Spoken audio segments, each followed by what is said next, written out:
శుద్ధుడా శుద్ధుడా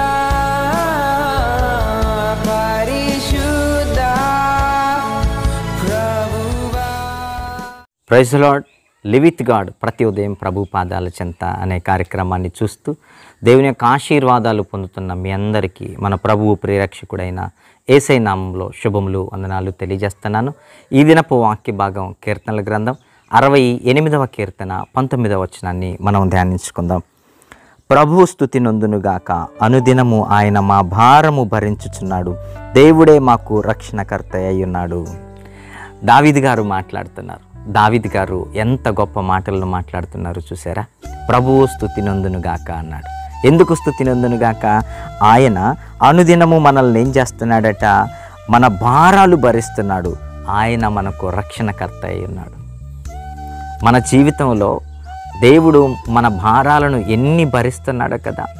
ప్రతిదినము మనకు కావలసిన సమస్తము ఆయన అనుగ్రహిస్తున్నాడు కదా.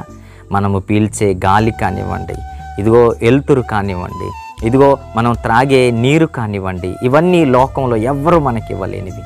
అలాంటి విలువైనవి దేవుడు మనకిస్తున్నాడు. అంత మాత్రమే కాదు, ఆయన ఆరోగ్యం ఇస్తున్నాడు, ఆయన ఆయుష్ని ఇస్తున్నాడు. మనకు కావలసిన సమస్త అవసరాలను ఆయన తీర్చుతూ మనలను ఒక విధముగా ఆయన మోస్తున్నట్టుగా మనకు అనిపిస్తుంది ప్రియులారా. కాబట్టి దేవుడు మన యొక్క భారాలను భరిస్తూ మనలను ఆయన మోస్తున్నాడన్న విషయం మనకు అర్థమవుతున్నప్పుడు, ఇదిగో ఆయనే మనకు రక్షణకర్త, ఆయనే మనకు రక్షణకర్త, మనలను రక్షిస్తున్నాడు, మన భారాలను మోస్తున్నాడు, ఆయన మనలను రక్షిస్తున్నాడు. ఎక్కడి నుండి రక్షిస్తున్నాడు? అపవాది మనలను నాశనం చేయాలనుకుంటున్నప్పుడు, అపవాది మన జీవితంలో కష్టాలు నష్టాలు తీసుకొని రావాలి, దేవునికి దూరం చేయాలి, ఈ భూమి మీద నుండి మనలను నాశనం చేయాలని సాతాను ఎన్నో ప్రయత్నాలు పన్నుతున్నప్పుడు, మన శత్రువులు అనేక మంది లోకంలో ఉన్నవారు మన నాశనాన్ని కోరుకుంటున్నప్పుడు, దేవుడు తన హస్తముతో లేపి మనల్ని నిలబెడుతున్నాడు. ఆమేన్. ఇదిగో దేవుడు తన కృపను మనకు తోడుగా ఇచ్చి మనలను లేపి రక్షించి ఆయన పాద సన్నిధిలో తిరిగి నిలబెట్టుకుంటున్నాడు. మన జీవితంలో మనం ఆలోచించుకుంటే మనలో దేవునికి అయిష్టమైన కార్యాలు ఎన్నో ఉంటాయి కదా. మన మాటల్లో కావచ్చు, మన చేతల్లో కావచ్చు, మన జీవితంలో మన ప్రవర్తన అంతటిలో దేవునికి అయిష్టమైనటువంటి విషయాలు అనేకం ఉంటాయి. కానీ ఆయన అవన్నీ ఏమీ లెక్కించక, దేవుడు అవన్నింటినీ లెక్కబెట్టక ఆయన మాత్రం తన బిడ్డలుగా మనలను కాపాడుతూనే ఉన్నాడు. చూసారా.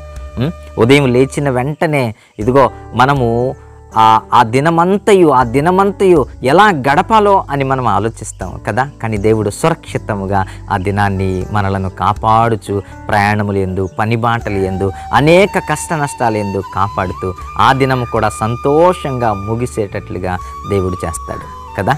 ఈ దినము కూడా ఇదిగో మనం లేచాం, రాత్రంతయు దేవుడు మనలను కాపాడాడు, రాత్రంతయు తన కృపలో మనలను కాపాడాడు.